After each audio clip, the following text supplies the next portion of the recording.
Helo a chroeso i'r trydydd mewn cyfres o fideos tips Braslunio. Wythnos yma, dyn ni'n mynd i archwilio lliw eto gan ddefnyddio inc.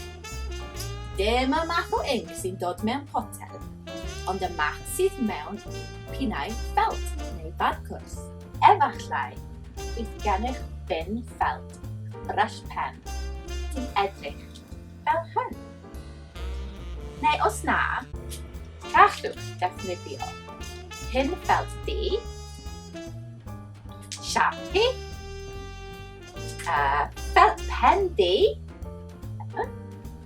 neu permanent marker. Lle mae permanent marker? Yma. Permanent marker. Reit, gan i ddechrau te! Mae dant y lliw yn pob man ar hyn o bryd yn rhoi cyflenwad o neidar a pail i bei llwyr llwglyd, a dyna pam ei fod yn ei bod yn nhw yn pob man. Bydd rhaid i chi gael paint. Gallwch defnyddio unrhyw baint, papur, beiro neu bin ffelt ddu, ac os nad oes gennych baint, defnyddiwch unrhyw beth lliwgar fel pinnau ffelt.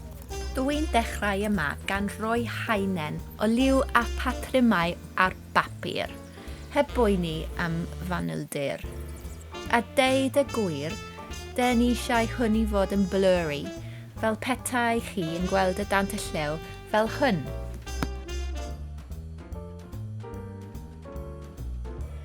Mae'n syniad da i wneud yr haenen liw yma yn sydyn ac yn fler.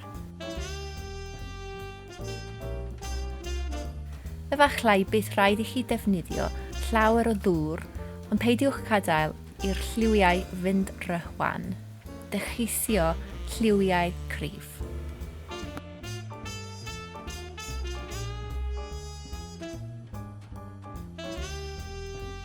Fel ddwedais, os nad oes gennych paint, peidiwch â poeni. Defnyddiwch yn rhywbeth lliwgar fel pinnau ffelt, Sharpies neu pensiliau.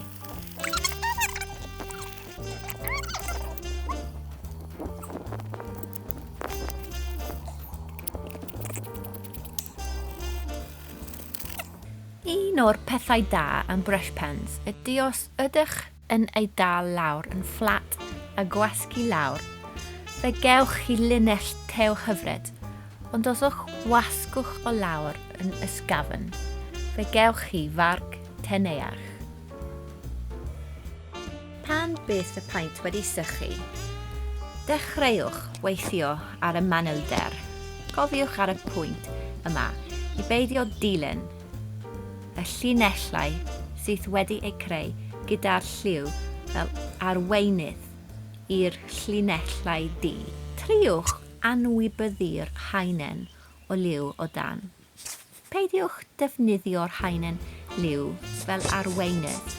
Yn hytrach, edrychwch yn ofalus ar beth sydd o'ch blaen tra'n tynnu llun gyda'r marciwr. Meddyliwch am ddefnyddio'r llinellau tew a'r llinellau teneuach. Dyma beth sy'n rhoi dyfnder i'ch llun ac yn gwneud iddo sefyll allan. Dyma'r Hendrick outline with a fat line.